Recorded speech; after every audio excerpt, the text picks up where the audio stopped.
She thought she was coming for a broken old rancher, just another stubborn man clinging to dust and memories while the world moved on. What she never understood was that she was staring straight at a decoy, because while she was busy attacking 48 acres of noise and paperwork, my real operation was running quietly, just 200 yards away. Now picture this for a second. It's 5:57 a.m. The sun isn't fully up yet. The sky looks bruised like it didn't sleep well.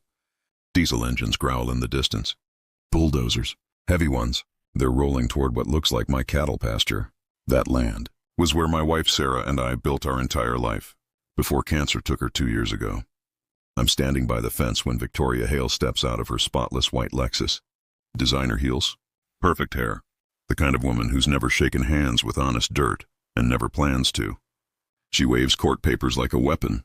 "This little farm ends today, Mr. Rowan," she says, smiling, cameras behind her. Her own media crew, ready to film my so-called defeat.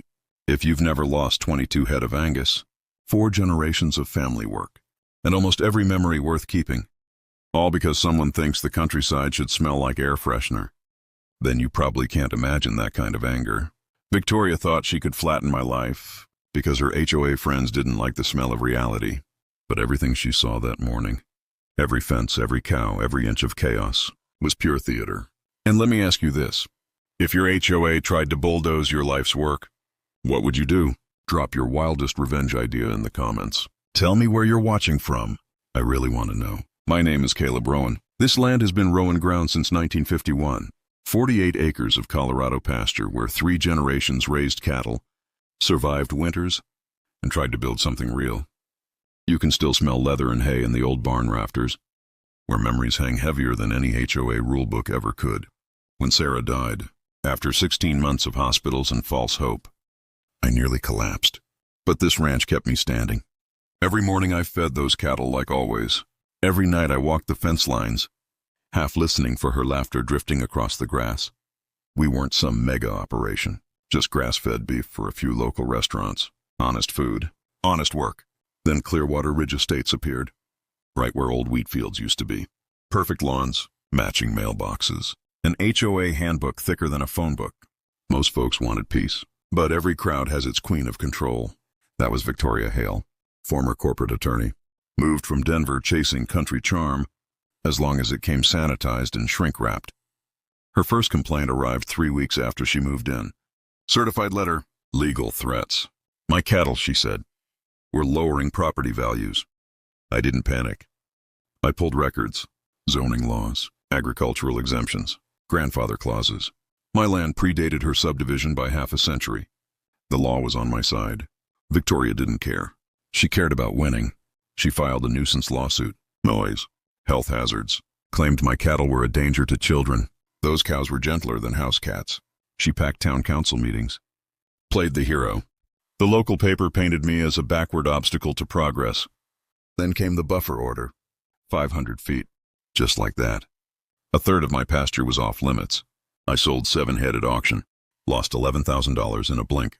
Victoria watched from her kitchen window, smiling. The town split. Old-timers backed me. Newcomers whispered about modernization. Only a few stood quietly with me, like Earl, the hardware store owner, who slid supplies across the counter and said, "Keep going, Caleb. Some of us remember." Victoria escalated online. Photos of my cattle posted like they were predators. Protecting our children, she called it. That's when I realized this wasn't about safety. It was about power, and she'd chosen the wrong man.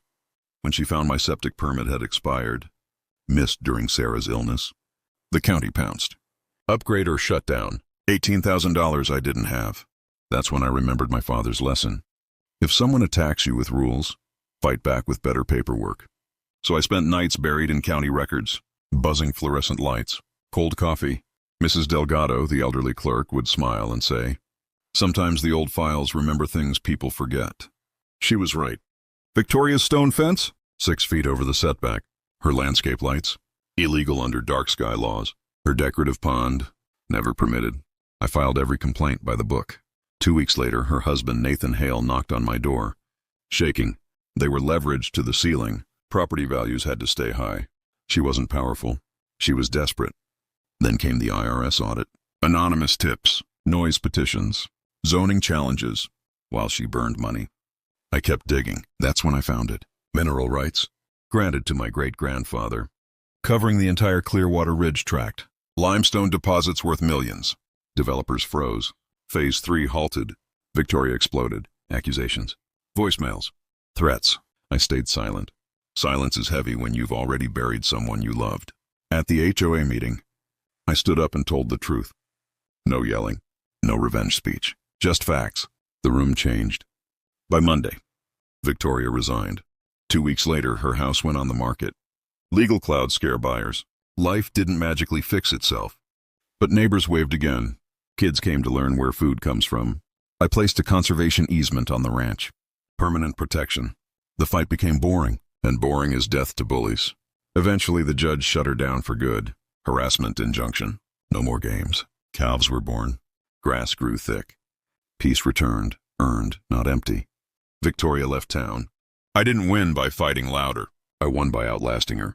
Because land remembers, and history always favors what's built to last.